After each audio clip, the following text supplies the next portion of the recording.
Hello everyone. अभी तक आपने लास्ट वीडियो में सोल प्रोप्राइटरशिप के बारे में पढ़ा, उसके फीचर्स पढ़े।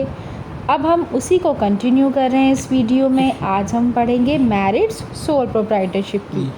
अगर हमें पता होगा सोल प्रोप्राइटरशिप के क्या फ़ायदे हैं, तभी हम सही डिसीज़न ले पाएंगे कि हमें कौन सा बिज़नेस करना है, कौन सी बिज़नेस ऑर्गेनाइजेशन ज़्यादा अच्छी है। तो अब आज पढ़ते हैं merits of sole proprietorship. Merits of sole proprietorship. अगर आपको ये डिसाइड करना है कि मैं कौन सा बिज़नेस करूं, सोल प्रोप्राइटर का करूं या पार्टनरशिप में करूं या कंपनी स्टार्ट करूं या कोऑपरेटिव सोसाइटी करूं, कौन सा बिज़नेस अच्छा है, तो हमें हर एक बिज़नेस के फीचर्स पता होने चाहिए, उसके मेरिट्स पता होने चाहिए, उसकी लिमिटेशंस पता होनी चाहिए। तो इस चैप्टर में हम वही सब पढ़ रहे हैं। तो अब नंबर आता है सोल प्रोप्राइटरशिप की मेरिट्स पढ़ने का, कि सोल प्रोप्राइटरशिप अगर हमारा ये वाला बिज़नेस है तो इसकी क्या क्या एडवांटेज हैं, आपको पता होनी चाहिए। तो फर्स्ट एडवांटेज है क्विक डिसीज़न मेकिंग, क्योंकि हमने फीचर्स में पढ़ा था कि कंट्रोल है यहाँ पर, है ना, वन मैन कंट्रोल है। अगर आ जाता है वन मैन कंट्रोल तो आप समझ जाएंगे सोल प्रोप्राइटरशिप की बात हो रही है ना, क्योंकि सोल प्रोप्राइटरशिप ही ऐसा है बिजनेस फॉर्म जिसमें सिंगल ऑनर है, तो कंट्रोल भी किसका है, एक ही पर्सन का, वन मैन कंट्रोल। जैसे कहते हैं ना वन मैन आर्मी, सुना होगा आपने। तो एक ही बंदे का सारा कंट्रोल है, ठीक है, वही सारे डिसीज़न ले रहे हैं, ना तो उससे किसी से डिस्कस करना है डिसीजन लेने से पहले, ना किसी से कुछ पूछना है ना, अपने आप वो सारे डिसीजन ले सकता है। तो इसलिए डिसीजन लेने में उसे टाइम भी नहीं लगता। तो इसीलिए इसकी मेरिट क्या होगा, क्विक डिसीजन मेकिंग।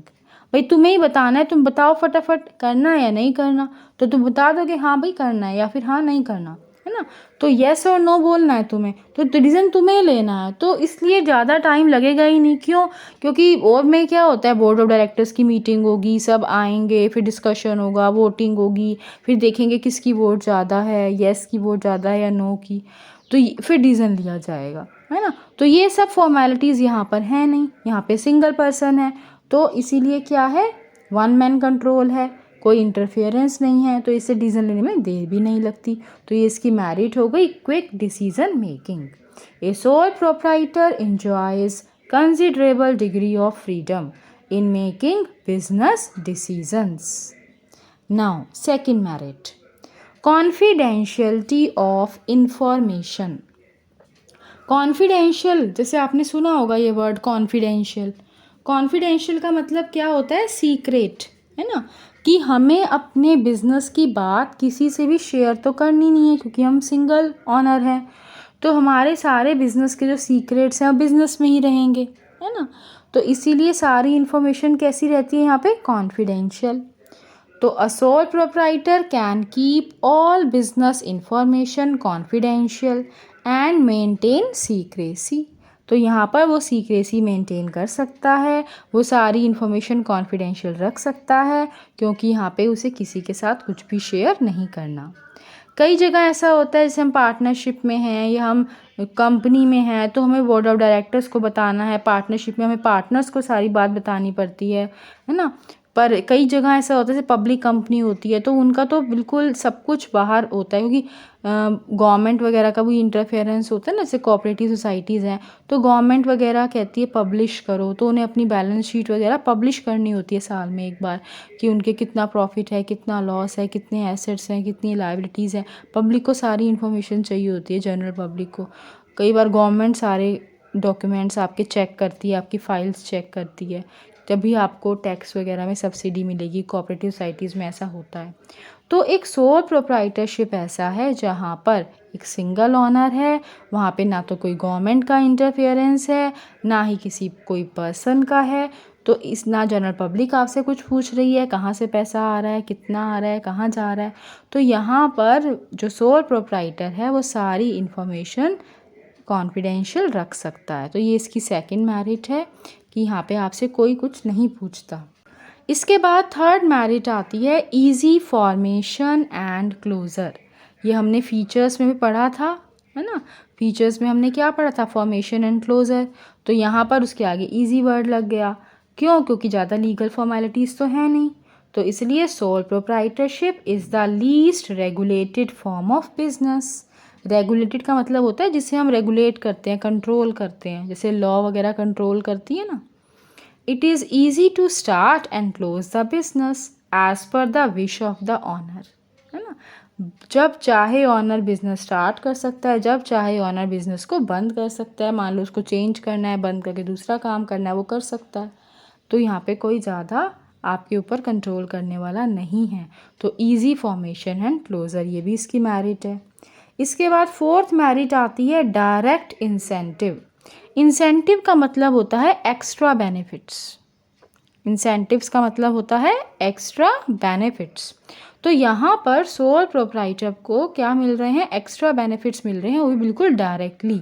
क्यों? क्योंकि वो सर्वे सर्वा है, सारा सिंगल ऑनर वही है, जितना प्रॉफिट है सारा उसी का। अगर उसका बिजनेस अच्छा चल रहा है, मार्केट में नाम है, मार्केट में अच्छी गुडविल है, तो उसका फ़ायदा उसे ही मिलेगा। तो sole proprietor directly gets the benefits of his efforts as he is the sole recipient of all the profits. वो जितनी भी मेहनत कर रहा है वो उसका सारा फल उसे ही मिलेगा। और जगह क्या होता है, जैसे मान लो आप किसी कंपनी में जॉब कर रहे हो, आप दिन रात मेहनत कर रहे हो, उस कंपनी के लिए काम कर रहे हो, कंपनी आगे बढ़ रही है, कंपनी का फ़ायदा हो रहा है, कंपनी का नाम हो रहा है ना। बट आप उसमें क्या हो, एक एम्प्लॉई हो, उसका एक स्टाफ हो। अब जितनी भी मेहनत कर रहे हो, कंपनी आगे बढ़ रही है ना, ठीक है, बट आपको तो फिक्स सैलरी मिलेगी, कोई एक्स्ट्रा बेनिफिट थोड़ा ना मिल जाएगा। पर यहाँ सोल प्रोप्राइटर में आप खुद ही मालिक हो।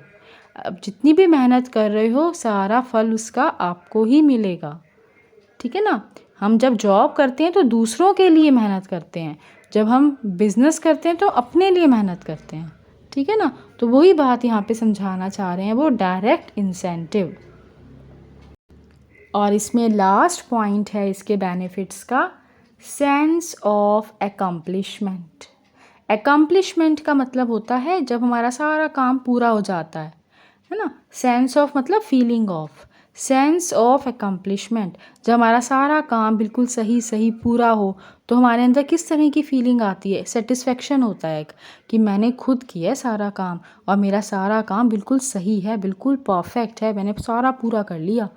जैसे मान लो मैं आपको चैप्टर फर्स्ट के लिए कह रही हूँ, अब आपने चैप्टर फर्स्ट का सारा काम कर लिया और बहुत अच्छे से करा, पूरा कंप्लीट कर लिया, आपने मुझे भेज भी दिया, तो आपके अंदर कैसी फीलिंग आएगी, सेंस ऑफ एकम्प्लिशमेंट। मतलब आपको लगेगा कि मेरा सारा काम पूरा है, बिल्कुल सही है, मैंने टाइम पे मैम को भेज भी दिया और मैंने खुद करा, इसमें कोई गलती नहीं है, मैंने कोई टॉपिक छोड़ा नहीं है, मैंने खुद लिखा है सब कुछ। तो जो काम हम खुद करते हैं, जैसे सोल प्रोप्राइटर है वो खुद सारा बिजनेस कर रहा है, खुद सारी मेहनत कर रहा है, खुद ही परचेज़ कर रहा है, खुद ही सेल कर रहा है, खुद ही कस्टमर से बातचीत कर रहा है, खुद ही सारी पेमेंट कर रहा है।